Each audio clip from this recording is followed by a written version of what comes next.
السلام علیکم۔ آج منگل ہے، اگست کی 15 تاریخ۔ پاکستان میں اس شام کے 7، بھارت میں 7:30 اور یہاں ہمارے اسٹوڈیوز کی گھڑیوں میں صبح کے 10 بج رہے ہیں۔ وائس آف امریکہ واشنگٹن کی اردو سروس سے میں ہوں خالد حمید، خبروں کے ایک بلٹن کے ساتھ۔ افغانستان میں طالبان حکومت اقتدار کی دوسری سالگرہ منا رہی ہے اور آج ملک بھر میں عام تعطیل ہے۔ ادھر امریکی محکمہ خارجہ نے کہا ہے کہ امریکہ افغانستان کو ایک ایسے ملک کے طور پر دیکھنا چاہتا ہے جس میں امن ہو، جس کے اپنے پڑوسی ملکوں سے تعلقات پرامن ہوں، جو اپنے پاؤں پر کھڑا ہو۔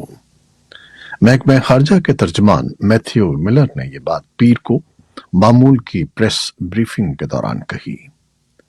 محکمہ خارجہ کے ترجمان کا کہنا تھا کہ افغانستان میں امریکہ کی پالیسی اسی مقصد کے گرد گھومتی ہے کہ افغان عوام کی مدد کی جائے۔ افغان عوام کو موجودہ انسانی اور معاشی بحران سے نکالنا ہماری اولین ترجیح ہے۔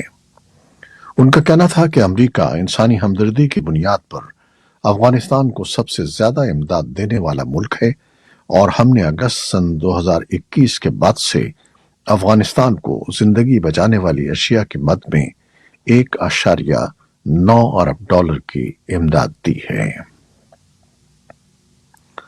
بھارت کے وزیر اعظم نریندر مودی نے 77ویں یوم آزادی پر تاریخی لال قلعے کی فصیل سے بحیثیت وزیر اعظم اپنے آخری خطاب میں جہاں اپنی حکومت کی کامیابیوں کا ذکر کیا، وہیں حزب اختلاف پر تنقید بھی کی۔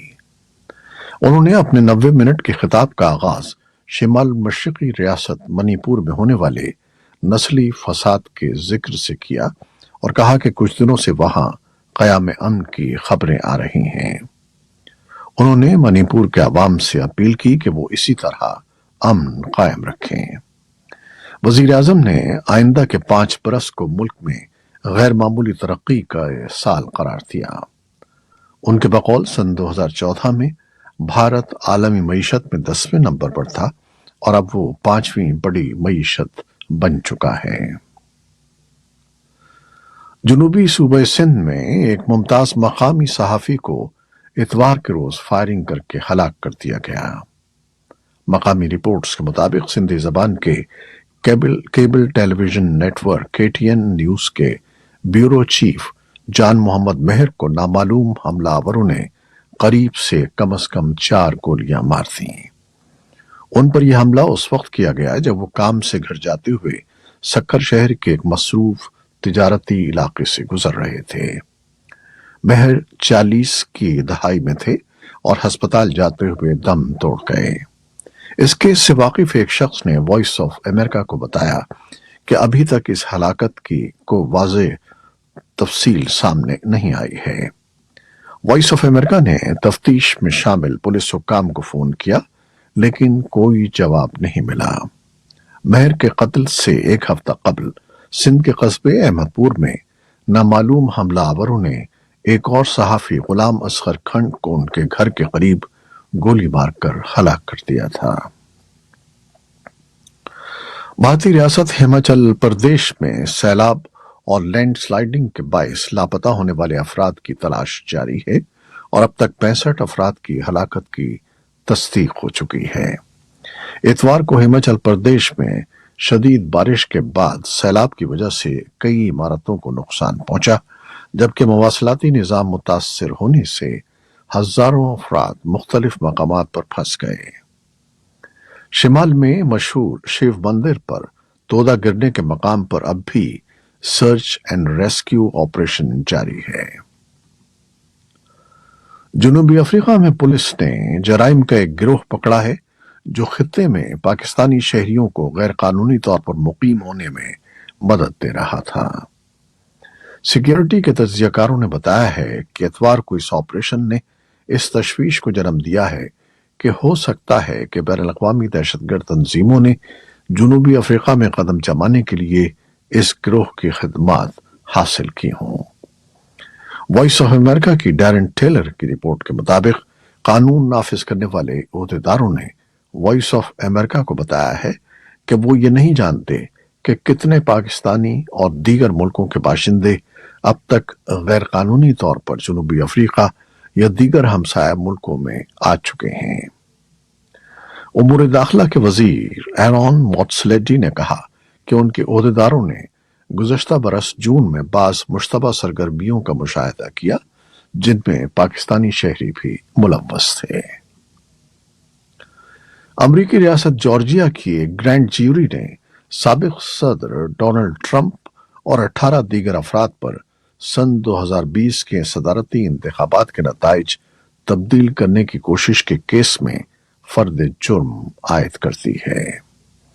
ٹرمپ کے خلاف 13 الزامات عائد کیے گئے ہیں جن میں دھوکہ دہی، عہدے کے خلاف حلف کی خلاف ورزی، جعلسازی، جھوٹی دستاویزات فائل کرنے کی سازش اور دیگر جرائم شامل ہیں۔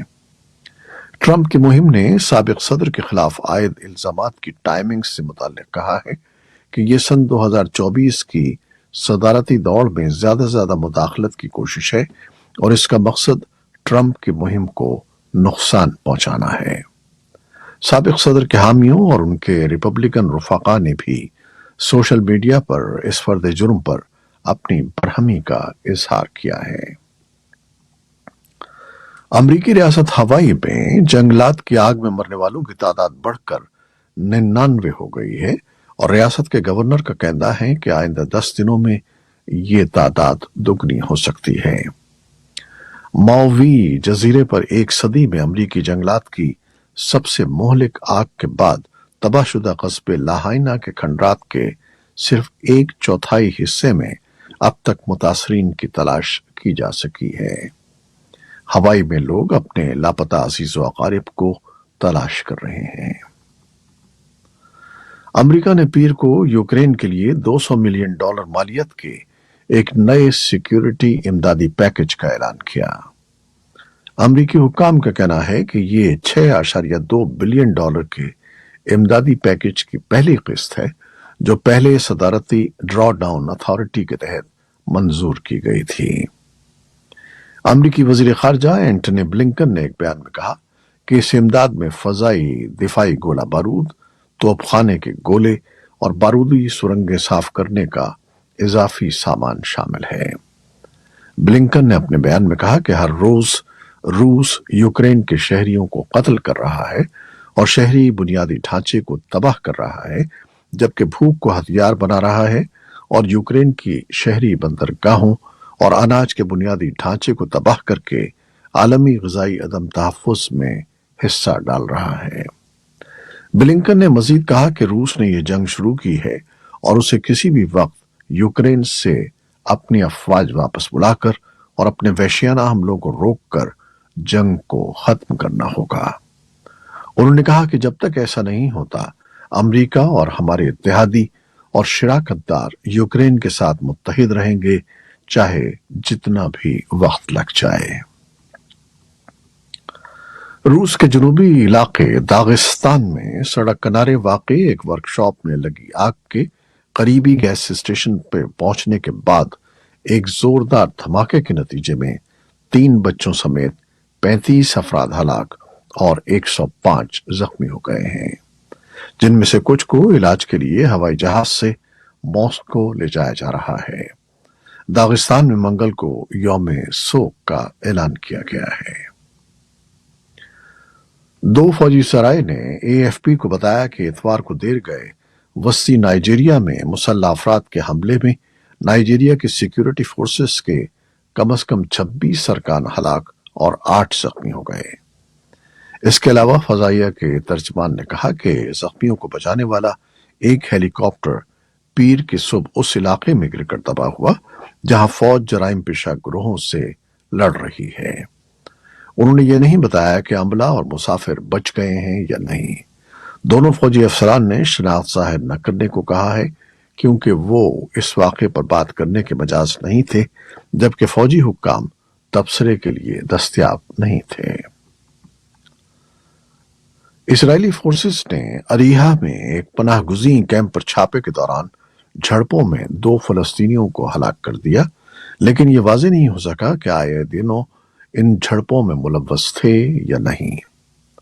سوگواروں نے مغربی کنارے کے شہر اریحا میں اسرائیلی فوج کے ہاتھوں ہلاک ہونے والے فلسطینیوں کے جنازے میں شرکت کی۔ مغربی کنارے میں پچھلے 15 مہینوں کے دوران اسرائیلی چھاپوں اور فلسطینی دیہاتوں پر یہودی آبادکاروں کے حملوں میں اضافہ ہوا ہے۔ چین نے جاپانی وزیر اعظم فومیو کشیدا کی طرف سے ٹوکیو میں متنازع یاسوکونی مزار پر نذرانہ بھیجنے پر جاپان سے ناراضگی کا اظہار کیا ہے۔ چینی وزارت خارجہ کے ترجمان وانگ وین بن نے بریفنگ کے دوران کہا کہ چین نے جاپان پر زور دیا ہے کہ وہ عسکریت پسندی سے مکمل طور پر الگ ہو جائے، تاریخ سے سبق سیکھے اور امن کی راہ کو اپنائے رکھے تاکہ اپنے ایشیائی پڑوسیوں اور عالمی برادری کے مزید عدم اعتماد سے بچ سکے۔ اس مزار کو چین اور جنوبی کوریا میں سابق جاپانی فوجی جارحیت کی علامت کے طور پر دیکھا جاتا ہے۔ جاپان میں لیئن نامی طوفان کی وجہ سے تقریباً 900 پروازیں منسوخ کر دی گئی ہیں اور 2,40,000 لوگوں کو محفوظ مقامات پر منتقل ہونے کا حکم دیا گیا ہے۔ شدید بارش اور طاقتور ہوائوں کے وسطی اور مغربی جاپان سے ٹکرانے سے ہزاروں لوگ بجلی سے بھی محروم ہو گئے ہیں اور 90,000 سے زیادہ گھر متاثر ہوئے ہیں۔ حکام نے سیلاب اور لینڈ سلائڈنگ کی وارننگز بھی جاری کی ہیں۔